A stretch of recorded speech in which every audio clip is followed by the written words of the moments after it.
Welcome to Power Up Recovery with Nutrition. It is time to make nutrition part of the conversation. I'm your host, Christina Veselak, and I'm so glad you're here. Did you know that it's our brain's job to allow us to cope with stress gracefully? But to do that, it needs to be fed optimally.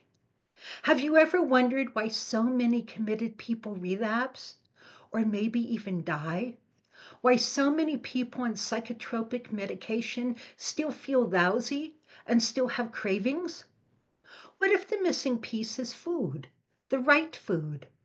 What if the right nutrients like amino acids or even eating protein every 4 hours could actually balance your brain chemistry and your mood without medication and support lasting recovery?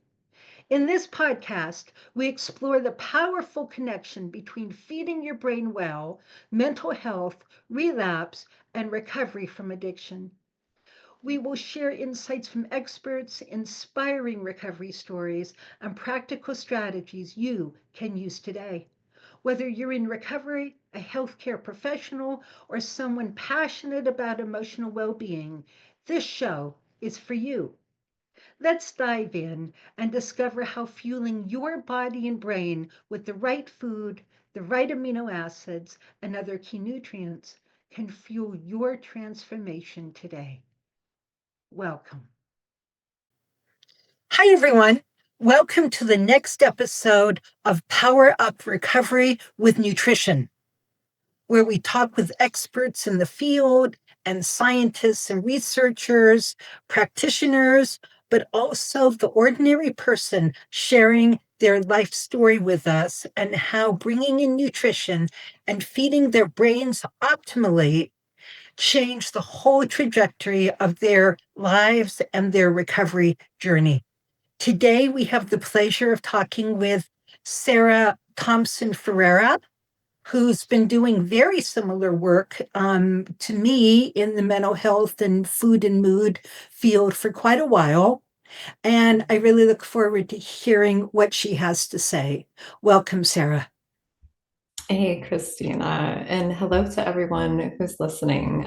Thanks for taking the time to be with Christina and I today. I've really been looking forward to this conversation. The topic that we have planned to cover today, I think, is really foundational to our ability to live well because it just speaks to the underlying dynamics of how we feed our brain. So yeah, so as Christina mentioned, my name is Sarah. I have been a dietitian, a registered dietitian since 2014. And I didn't really feel like I found my path as a dietitian until I kind of discovered the integrative and functional nutrition kind of philosophy and framework at a food as medicine conference at Krapalu in Massachusetts. So that was probably, oh gosh, if I could estimate around 2017 or so. And I thought, oh, this is what I thought that I would be learning about. And this is how I wanted to incorporate nutrition, right, into my professional life. And so what a beautiful moment, and was able to pursue additional training with the Integrative and Functional Nutrition Academy, which was life-changing for me personally because it really motivated me to explore new ways of eating and relating to food that I just had not had exposure to in the same way. And I really started to develop this philosophy or way of thinking about nutrition that ultimately what we eat impacts the structure and function of our bodies and brains. Yes. And so It really does. yeah. So now, whenever I'm working with individuals or talking about nutrition, talking in groups, whatever it might be, I'm thinking, okay, what are the underlying mechanisms that nutrition can address? What are the imbalances? What are the deficiencies that might be present? And how can nutrition and our ways of eating actually restore function? So that's what functional nutrition means to me. It's not just supplements or tests, but it's how can we eat in a way that help our bodies and brains to run as they were designed to, right? And how can we use that to enjoy optimal health? So, yeah, and when it comes to mental health and kind of brain health nutrition, I have for many, many years been very interested in these areas. It's felt like a bit of a calling for me. I know for Nice. myself, Me too. yes, it's kind Yeah, of hard to yeah, yeah. explain, but I think for me, kind of that shift into integrative functional nutrition absolutely had transformative effects on my own just mental well-being. I Hmm. felt so much better and, have just been so much more stable, really understanding Hmm. some of these philosophies. And I've been able, I think, to achieve more in my life and have better relationships because of that, to think more clearly and all of that, which is a gift that I hope that everyone who's listening is able to enjoy in some capacity. It's Exactly. a beautiful thing. Well, Yeah. it really is. And it's so profound because when we actually feed our brains the nutrients that it requires, Yes. both to repair itself and to function optimally, Yep. we are so much more capable of It's true. functioning optimally. You know, my personal motto is it's our brain's job to allow us to cope with stress gracefully, Mm, gracefully, to flow yes. with stress, to access our internal and our external resources. But to Hmm. do that, it has to be fed optimally. Completely agree. I And think a this has never malnourished brain. become, yeah, but it's never become part of the conversation Mm-hmm. in mental health, in addiction. Mm-hmm. Psychiatrists are not taught it. Mm-hmm. Dietitians, regular conventional dietitians Yeah. are not taught to think this way. Yeah. And I feel like a key distinction as well that's important to make is that, you may often hear or think about kind of a quote unquote healthy diet. And you may have Mhm. even heard, oh, a healthy diet overall can support mental health or overall health. When you apply this kind of functional framework, though, I think the question becomes, what is it that I, as an individual, need to thrive? And how am I optimizing every single one of those nutritional elements, right? Like you were Yeah, saying. And so the conversation shifts from, am I eating some fruits and vegetables, maybe, or whatever your definition of a healthy diet is, so right. to am I addressing every single physiological need that my body and brain have? And am I doing that Mhm. consistently? And can I check my lab markers? And right. So it's really at a whole different level. But yeah, I think that kind of approach can really give you so many more tools, right? So many more tools to work with for personalized approaches. It really does. To actually, it takes the idea of eating mindfully to a whole nother level, Totally. Yeah. right? Because not only are we paying attention to what we're putting in our mouths and enjoying it, Yeah. tasting it, savoring it, we're also thinking, what is it that my brain needs, and what is it that Yeah. my brain needs today Yes. to function optimally? Mm-hmm. What my brain needs today, if I'm in the middle of menopause, or if I just came out of a serious illness, or I'm in the middle of a divorce, Mm-hmm. is it's not qualitatively different from what I need if everything is just flowing and copacetic, Mm. but it's certainly quantitatively different. Mm.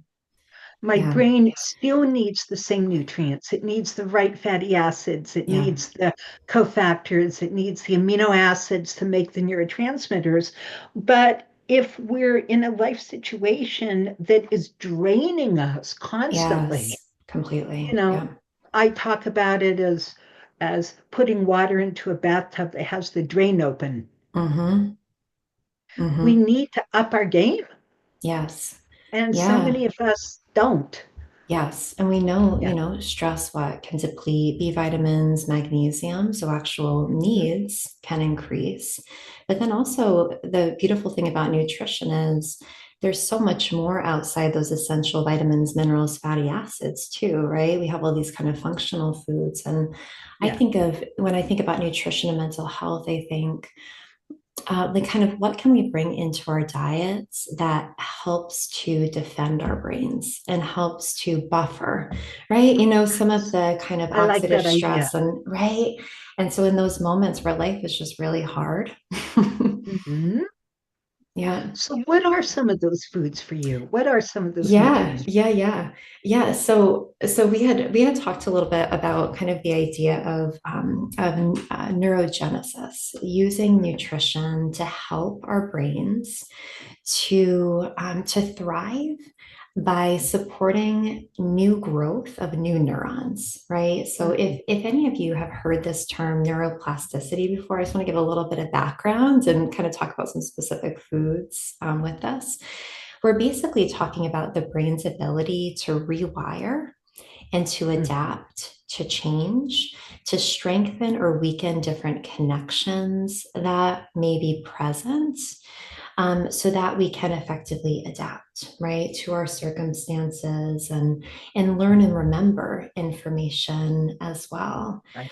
And it's interesting that neuroplasticity, or the brain's ability to basically create new connections so that we can learn new ways of being and thinking and relating and feeling and all of that. Mhm. That there's a few different ways that nutrition can actually support those processes, right? So Mhm. there's a couple of signaling molecules that are getting a lot of attention from what I've read, called nerve growth factor, often Mhm. abbreviated NGF, and then BDNF as well, which I'm sure you've talked about before, right? That miracle grow for the Mhm. brain. I've heard that a number of times.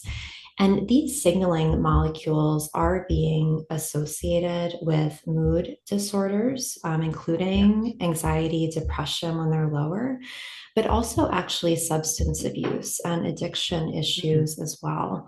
I was just reading a paper in preparation for this where the authors were saying that if someone is experiencing chronic abuse of addictive substances, like nicotine, alcohol, that those substances and those addictive patterns will alter the levels, can decrease the levels of these signaling molecules.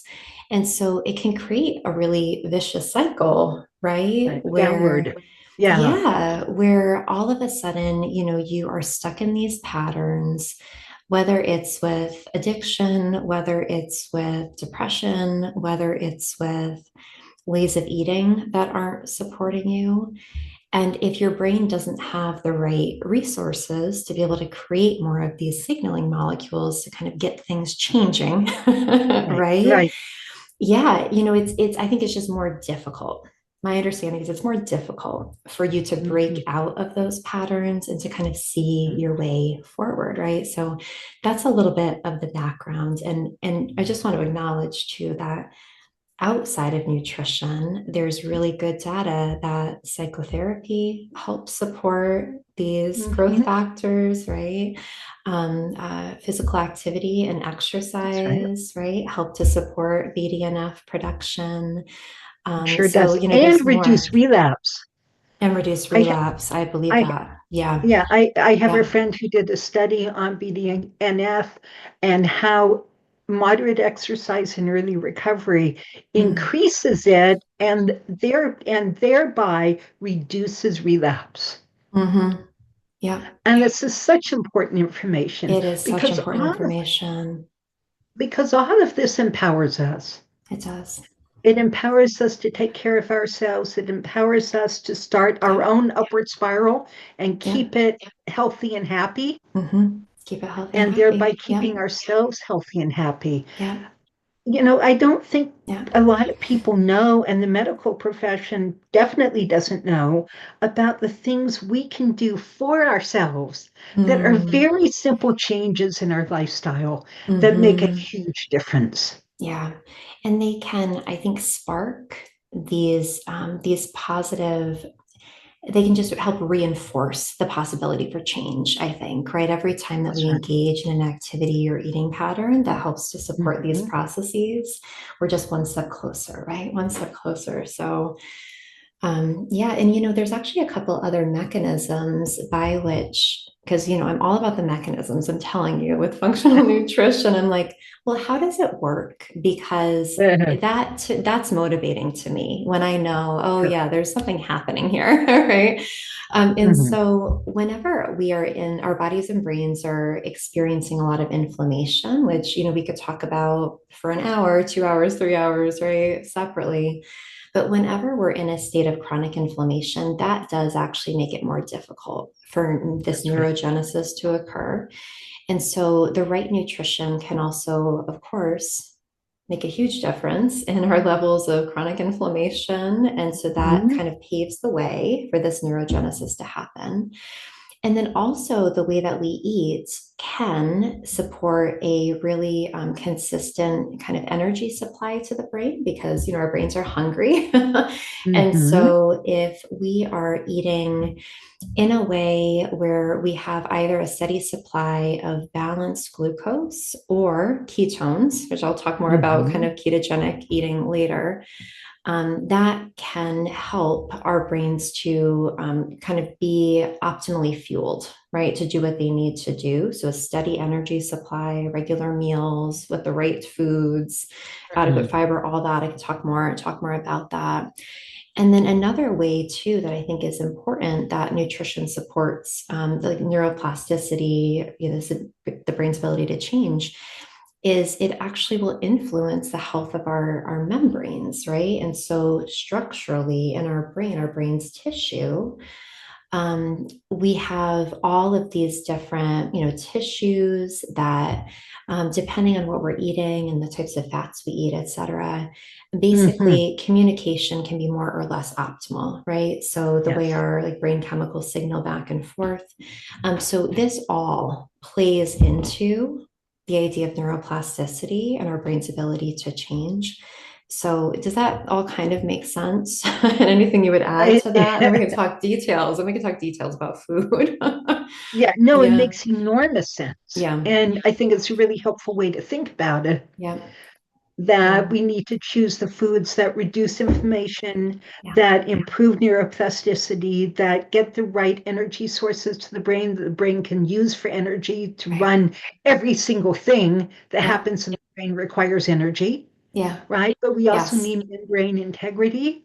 Yes. So we need the right fatty acids in the brain. Yeah.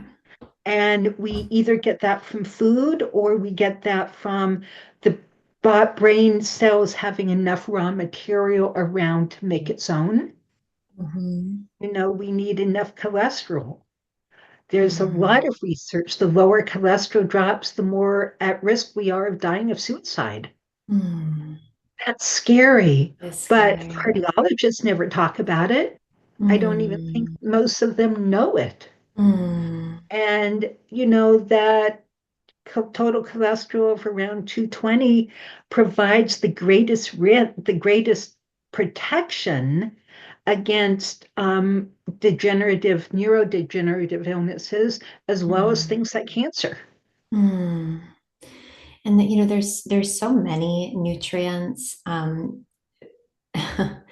Nutrition and brain health and mental health is really, it's a huge topic. One Mhm. of the things that I didn't mention in the beginning, but something I've been doing for the last year intermittently is I've been sending out this newsletter called the Brain Food Digest, where I'm Uh-huh. just reviewing what's all been Nice. published on nutrition and brain health and mental health over the past month. And I mean, the last search I did for July, there were over 3,000 articles to look through, and not all were directly relevant. But I've probably spent, oh, I don't know, 5 hours so far looking through, and I'm only 30% of the way through. Right. So, I mean, it's really this whole area of nutrition is exploding. It Um, is. and but I think when it comes to neuroplasticity, there are some nutrients and kind of food compounds or plant compounds that do have stronger evidence for them, Hmm. like polyphenols, for Hmm. example, specific polyphenols. So um, there's this And what whole, are the foods that we find those in? yeah, Could you just mention them? yeah. So polyphenols are, there are dozens of different types of polyphenols, but they are basically these active compounds in colorful plant foods, fruits, Yeah. vegetables, teas, Yeah. herbs, and spices. And there are a few specifically that have been shown to really support these phenomena that we're talking about. And so one of them is resveratrol. Hmm. And this is just a sampling, and but resveratrol is found in foods like grape skins. Encourage organic if you can, organic grape skins, peanuts, Especially the red ones. cocoa, especially the red ones. Yes. Yeah. Berries, although less so than grapes, there's other good things going for berries. But cocoa is a good source, dark Hmm. chocolate cocoa.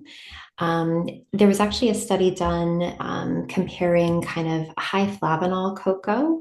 And it's just basically if you think of looking at a label for cocoa, sometimes you can see the percentage, right, of cocoa, of Right. chocolate rather. Right. You can look for the percentage of cocoa and higher flavonoids. Sometimes you can find that information. So anyway, there was a study looking at individuals over 28 days where they had a high versus a low flavanol cocoa drink. And actually, the high flavanol beverage, chocolate beverage, was associated with increased BDNF levels. So, yeah, thank you. That's my Interesting. gift to you for today, everyone who's listening. Right? Another is actually EGCG. So, this is the compound that's found in green tea or matcha. Matcha is a bit higher than green tea. White tea has some as well.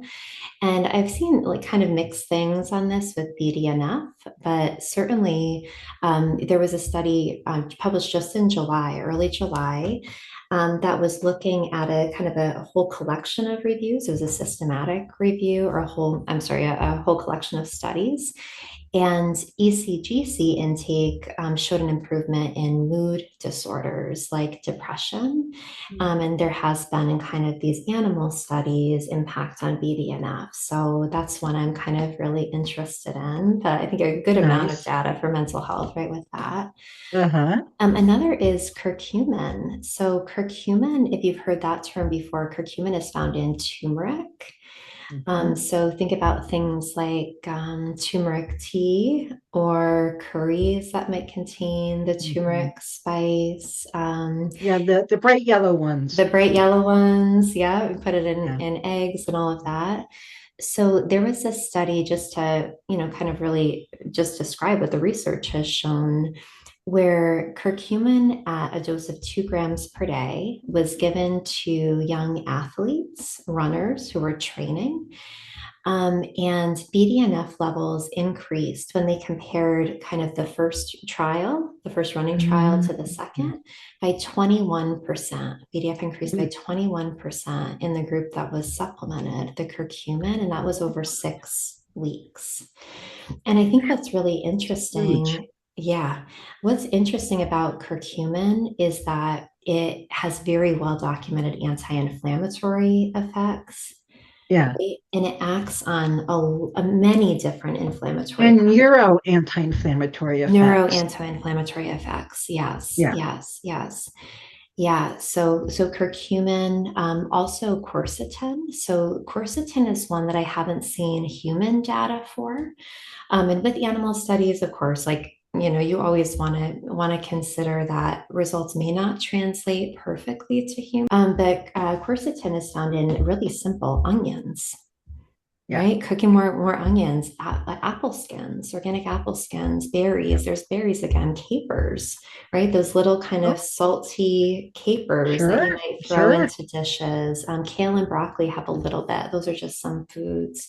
But also the pulp in Mm. your oranges and your Oh, grapefruit, because yes, all the white that's stuff, true. right? Yes. The white Yeah, stuff in the orange peel and the grapefruit peel and that's the true. bell pepper peel, the bell Yeah, innards of the bell pepper and the right, right. innards of your pomegranate, Mm-hmm. all have high levels of quercetin in them. Mm-hmm. Mm-hmm. Yeah, that's a really, really great point. Yeah, really great point. Yeah, so there was a rat study, an animal study that was done where quercetin was dosed at 20 versus 50 milligrams per kilogram, which I wouldn't use as a human Right. dosing, like kind of guideline regardless, but just kind of interesting that over 30 days there was a significant increase in BDNF in that trial with quercetin. And then, yeah, kind of above, well, beyond the polyphenols, vitamin D. Hmm. What discussion can you have about nutrition and mental health where vitamin D does not come up, That's right. right? That's right. But there was just recently, in actually this month, so we're talking in August, this was published on August 16th. So, what, 2 weeks ago? Yeah. There was a narrative review that was completed on vitamin D. 13 studies were included. And what they found is that so if you measure vitamin D in your blood, it's measured in nanograms per milliliter, right? Right. And so for each 10 nanogram per milliliter increase in 25 OH vitamin D, which is what you generally have measured, that was associated with a 15% increase in serum BDNF. Mhm. 15% increase in serum BDNF. So My goodness. especially for those whose levels at baseline were under 30, Hmm. right? So the more insufficient you are, probably the bigger difference Yeah. that it will make, right? So Um, all of these things so are important to be integrating into our diet consistently. I yes. think I think this is why having a rotating diet, a colorful diet, Mm-hmm. a an ethnically diverse diet, Mm-hmm. eat Yeah. Chinese today and Indian tomorrow, and right, Yes. Yes. Yes. Yeah. and have And a just brightly colored finding, salad here, and yeah. Yeah. yeah. Yeah, because there was a study, let me kind of think. I think maybe it was 2019 it was published, and they found just that overall polyphenol intakes. I mentioned a few specific types of Mhm. polyphenols, but just overall kind of higher intakes seem to be associated with higher BDNF as well. So, I think it makes sense that there's so much we don't know about nutrition and BDNF or some of Right, these growth factors. There are likely so many foods that just haven't been studied for this exact precise connection and maybe never will right, be. right. But, the takeaway being that because we know polyphenols are found in these colorful plant foods that I mentioned, right?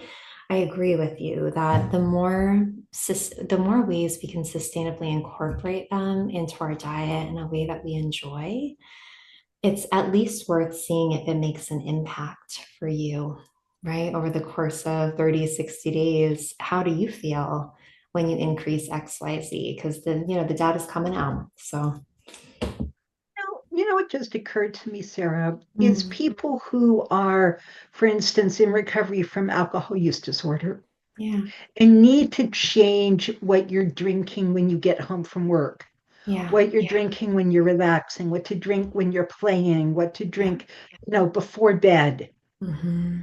is that a lot of the herbal teas out there, Mm, um, even things like hibiscus that have hibiscus or pomegranate or mm, blueberry, along with many of your other herbs like skullcap, mm. um, have many of these polyphenols in them. Yes, absolutely, And they so do. we can be doing ourselves a great favor in early Hmm. recovery from alcohol use disorder in Yeah. bringing in and finding fun beverages that we enjoy that don't have too Hmm. much sugar in them, maybe a tiny little bit, Hmm. um, but that have these different, um, what word do I want to use? Chemicals, but that's such a dry word. Yeah, they're really like I think of them as just active compounds, Active bioactive compounds. compounds. Yummy. How about yummy foods? Yeah, there you go. There you go.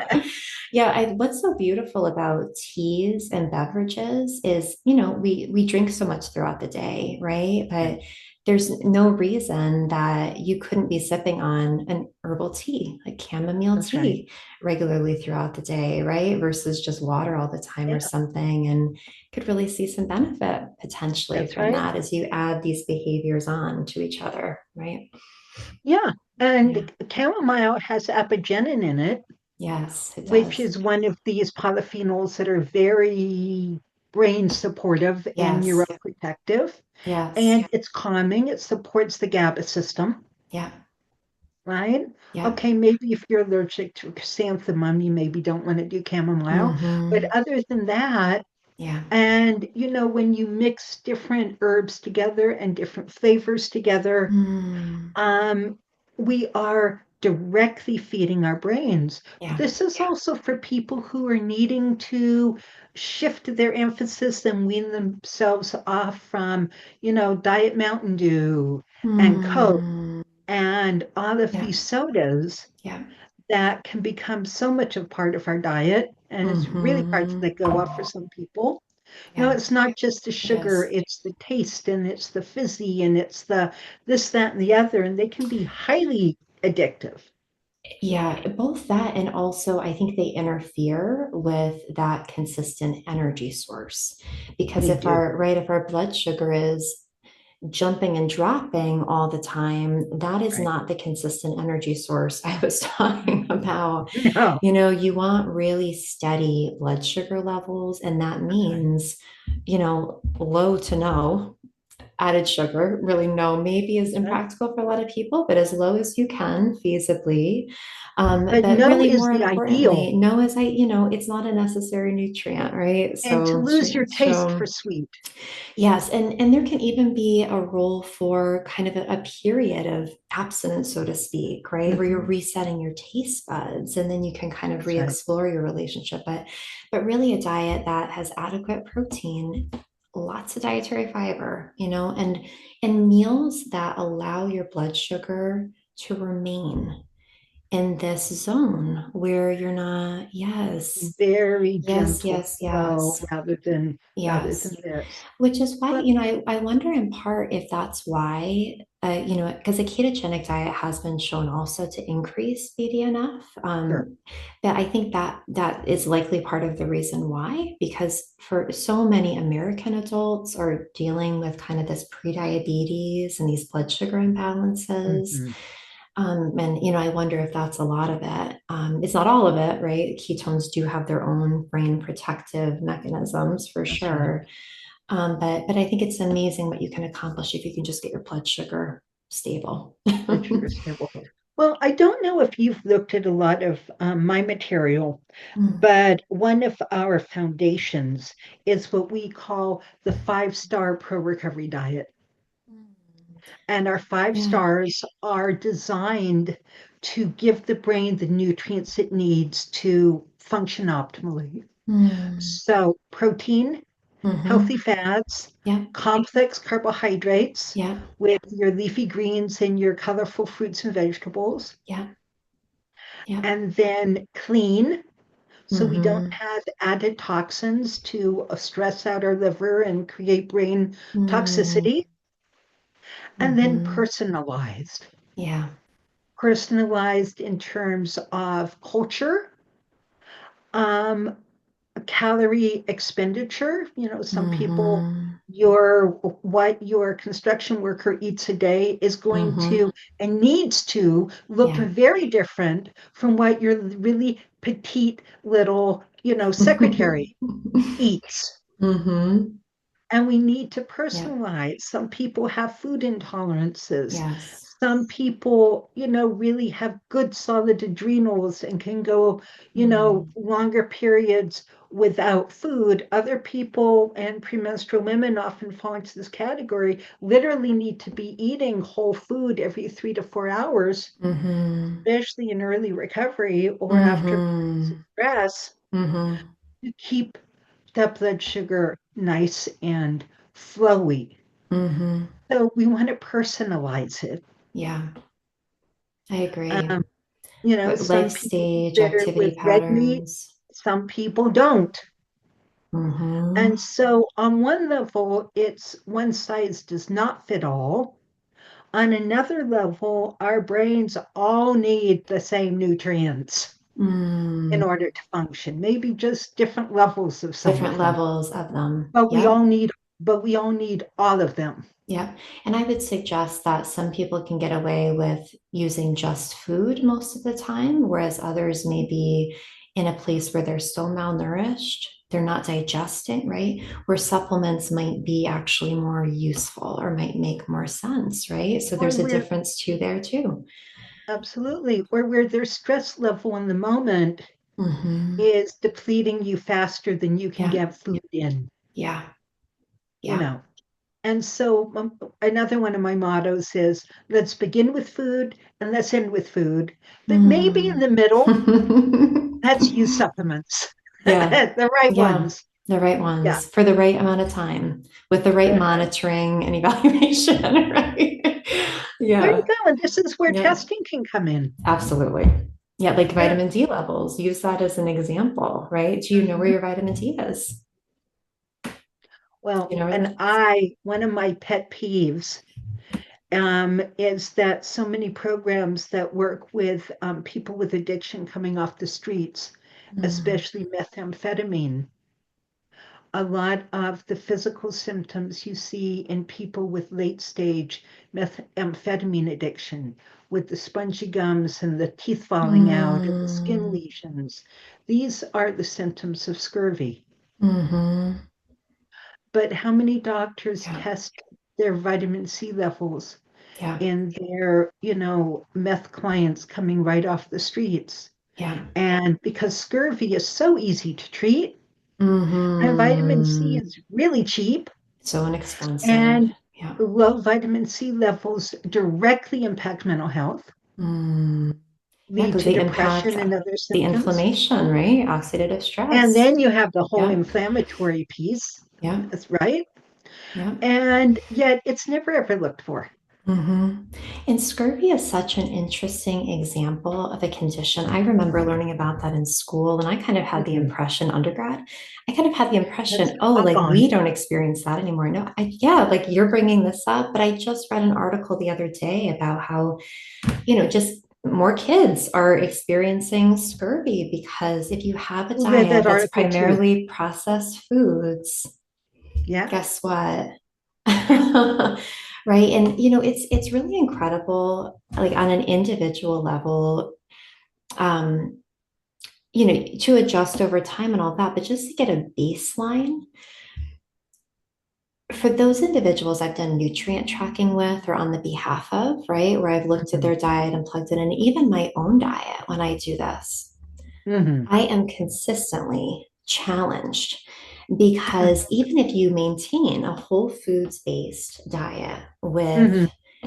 nutrient dense foods and lots of colorful plants, it Right. is not an easy feat to meet even the RDAs consistently every single day. And not that you need to, or I think we have some flexibility. Our Right. bodies can, kind of absorb more of certain things and all of that. But just to make the point that there's really not a lot of room for empty calories in our diets, period, to meet our nutrient No, needs. And there really so isn't. when your diet is 90% nutrient poor, it is not surprising at all that you would start to experience symptoms of something like scurvy. It's just the body's natural response, That's right, to right. not getting what it Or needs. depression, More or depression. anxiety, Yes, or yes. fatigue, More or fatigue. insomnia, Yeah. or craving for something to make you feel better. Uh-huh. The list goes on. The list goes on and on. Yeah. Yeah. Yeah. Yeah. Well, and Yeah. then you add to that, unfortunately, the fact that the FDA has been consistently saying that the nutrient levels in our food, in our fruits and in our vegetables and in our Mm. grains is significantly less than it was 150 Mm-hmm. years ago. Yeah. Because of That soil we quality actually and have to conditions. eat Yeah. significantly more nutrients than our Mm-hmm. grandparents and great grandparents ate. Yeah. Yeah. Ouch. Yeah. Yeah. Ouch. Ouch, we move Ouch. less, Yeah. and yet we have to eat more to get the same nutrients. Yeah. That is a problem. Yeah. Yeah. It is.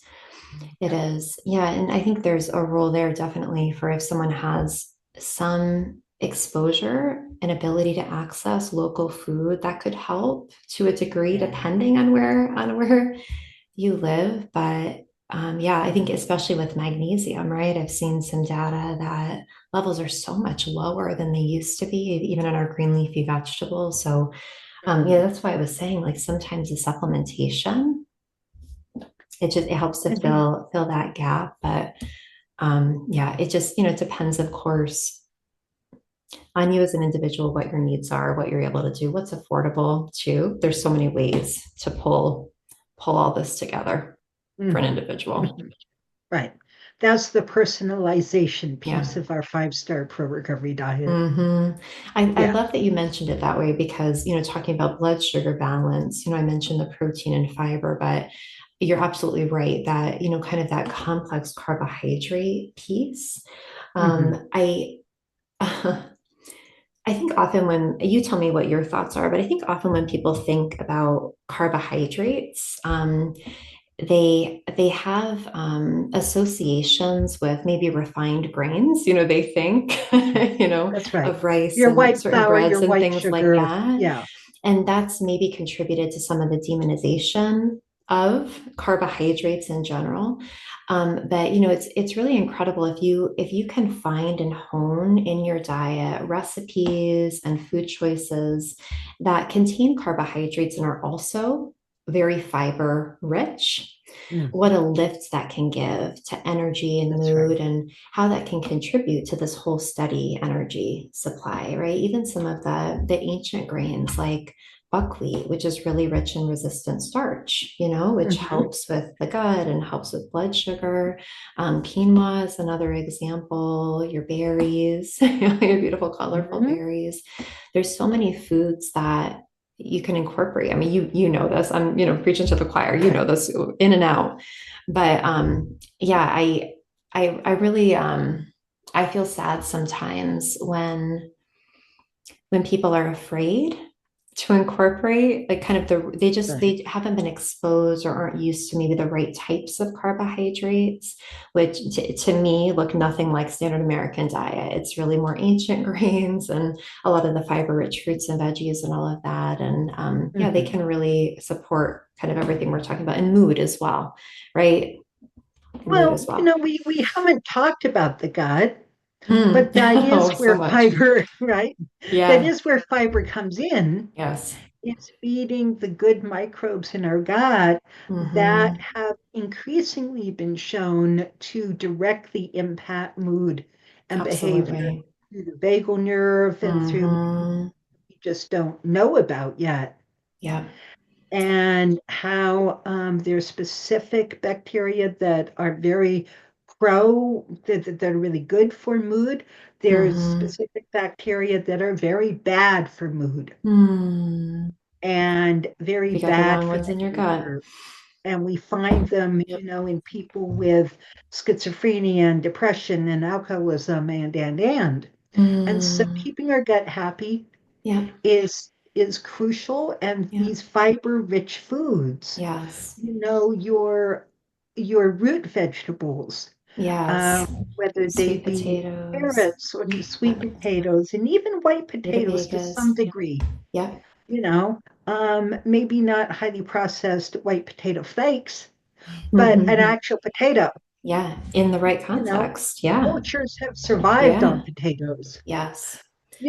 And But again, in the yeah. right portions, your parsnips, your Rutabagas, turnips, rutabaga. We just had beets. rutabaga for dinner with dinner last week, and I'd forgotten. Ah, This is really good. That's how yeah. good this is. Yes. Yes. That's a And it's good beautiful for our thing. bacteria. It It's is. called It is prebiotics. the prebiotic fibers. Yeah, prebiotic Mhm. fibers, resistant starch.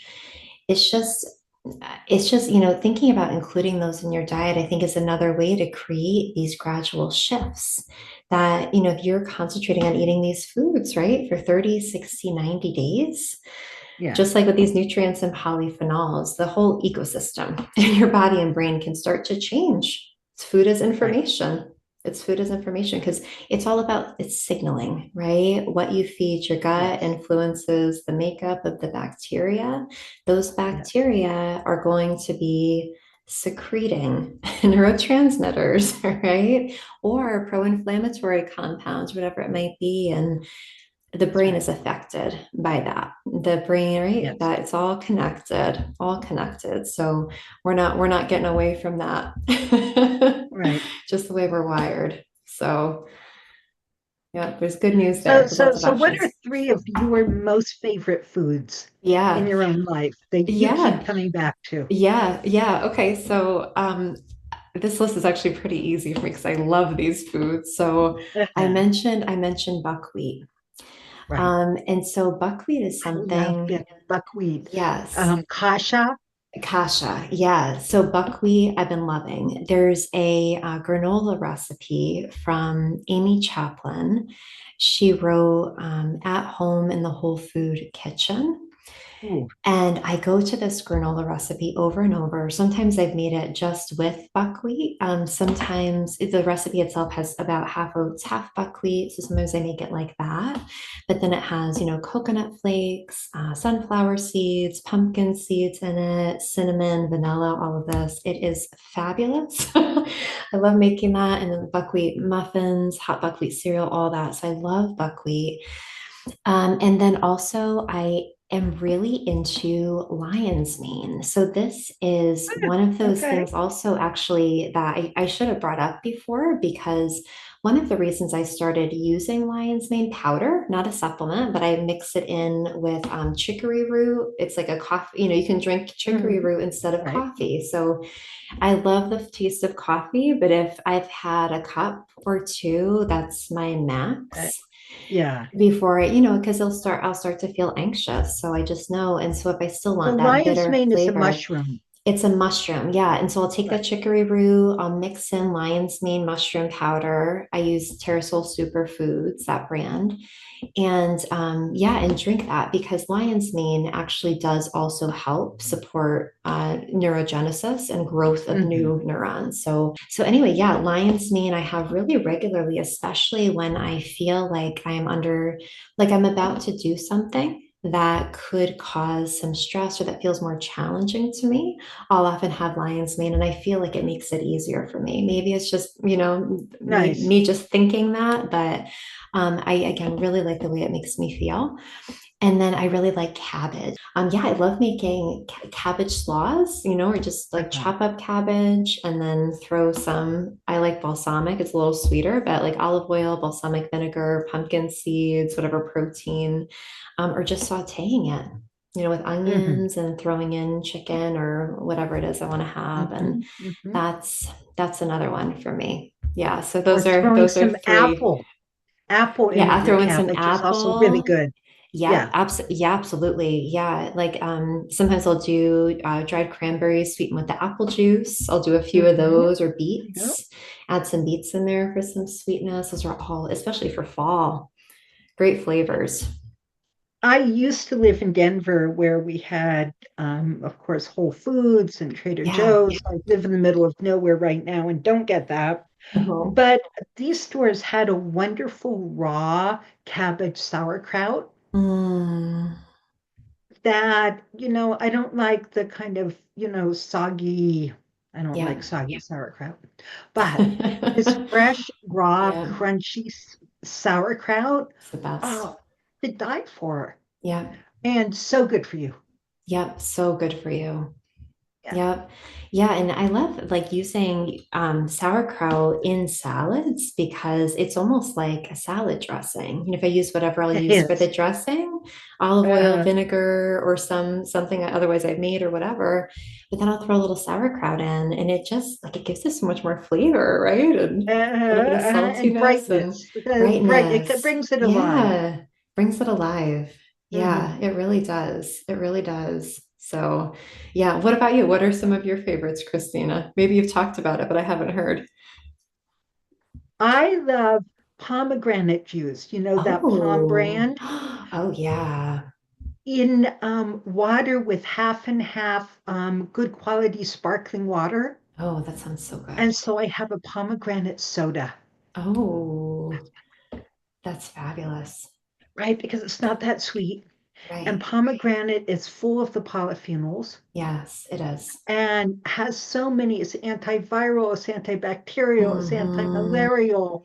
It, supports Yeah. testosterone production. It's Yeah. just basically whatever ails you, pomegranate is good for. Yeah. Like, I don't know what's wrong with me right now, but And then you mix it in with seltzer water, and you got yourself a really high quality soda. Yeah.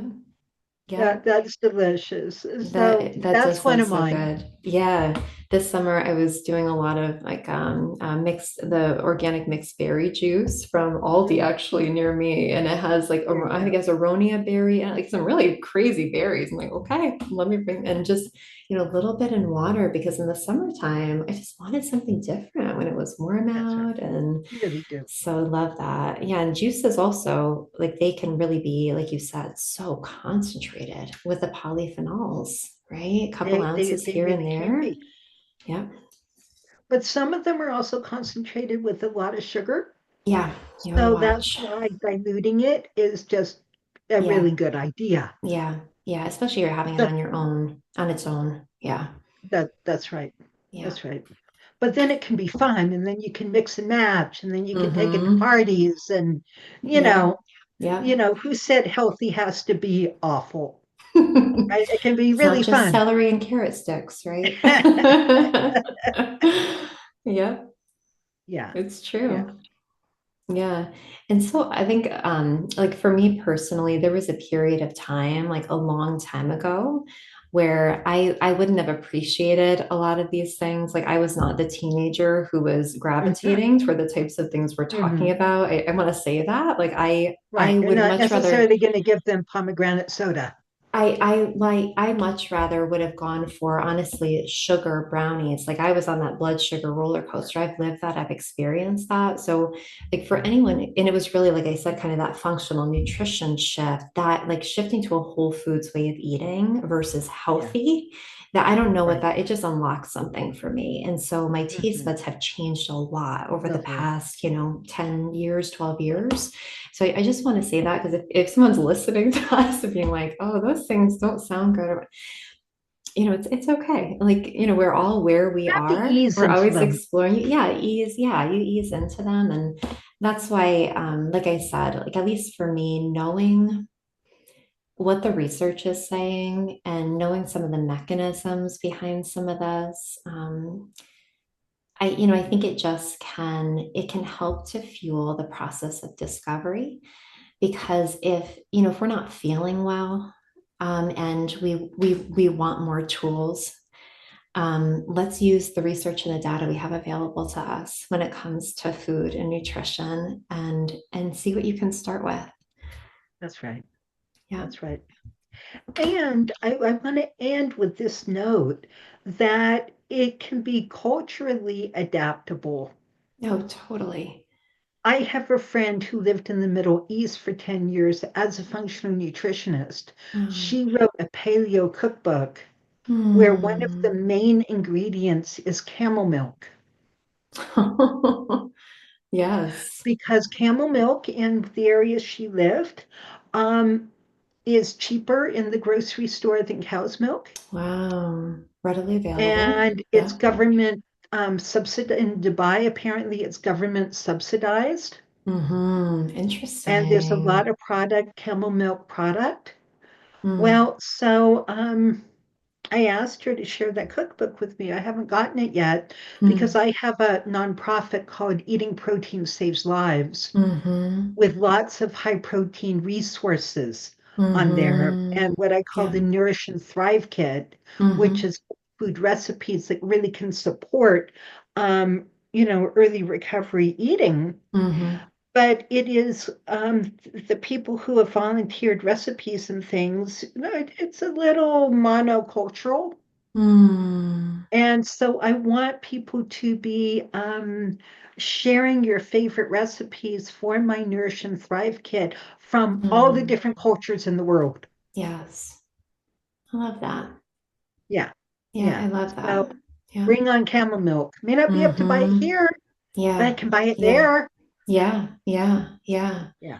Yeah. You want to work with what you have. And I think you're making a really good point that um, there's so many foods that have overlapping benefits, right? And Yes. so if one thing doesn't work, just move on to the next, work with what you've got available to you. And, just it's just about being intentional and informed. I used to live in coastal Alaska, Kodiak Island. Wow. Yeah. And we had quite a lot of interaction with and friends with Alaskan natives. Hmm. So I have two memorable meals. One Thanksgiving lunch, we were in a small native-only village. We were privileged to be able to visit it. And my husband went off the men, and I went off with the women. And lunch was sliced raw frozen fish, sliced dried fish, sliced smoked fish. So delicious. My husband can't stand fish, so he was very grateful he wasn't there. I love fish. So this, I was in heaven, all dipped in fermented seal oil. Mm-hmm. So fermented seal oil tastes a little bit the way Limburger cheese smells, and it's an acquired taste, but then it kind of becomes addictive. I Hmm. think because it's so full of your probiotics being Mm. fermented that my gut Yeah. was saying, bring it on. Yeah, bring it And on. so I remember that Yeah. meal, a memorable Yeah. meal. So interesting. Um, Yeah. the next memorable meal was with a native family. They had us over for dinner, and dinner consisted of fiddlehead ferns that they had Mm-hmm. collected in the forest Yeah. and the insides of limpets that they had peeled off the rocks, Wow. and something else that I don't remember. Again, all dipped in the fermented sea oil. Mm-hmm. And it was delicious. Mm-hmm.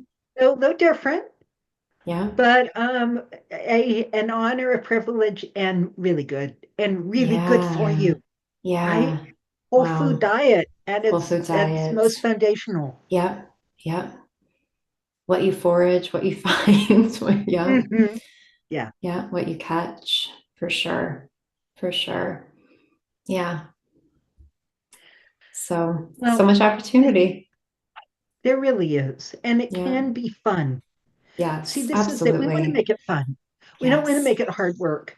And Yes. even if you bring in, to begin with, you know, one or two whole foods a day, and then you Mm-hmm. bring it up to three or four. Yes. You know, anything that you feed your brain is better Yeah. for you and your mood and your behavior than not eating that food. Yeah. Yeah.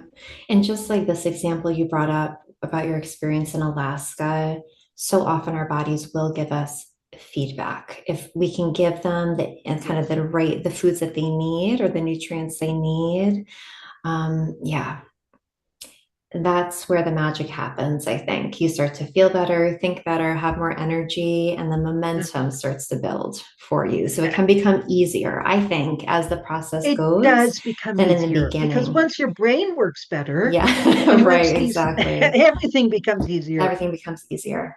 Yeah, yeah. So it's a fun conversation. Yeah, Very fun. Sarah, thank you so much for being with us. my I really pleasure. enjoyed it. My pleasure. So did I. Thank you so Yeah. much, Christina.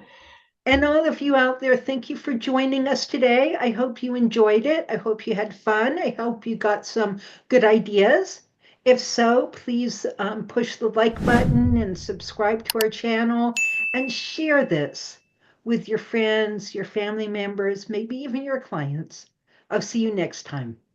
Thank you for tuning in to Power Up Recovery with Nutrition. I'm Christina Veselak, your host, and I hope today's episode has inspired and equipped you with new insights and tools to support your recovery journey or practice. If you enjoyed this episode, please subscribe, leave a review, and share it with others who could benefit from the knowledge shared here. Stay connected with us for more episodes filled with practical advice, expert wisdom, and inspiring recovery stories. Remember, nutrition is a powerful tool in mental health and relapse prevention. Power up your recovery today. I'm Christina Veselak, and I'll see you next time.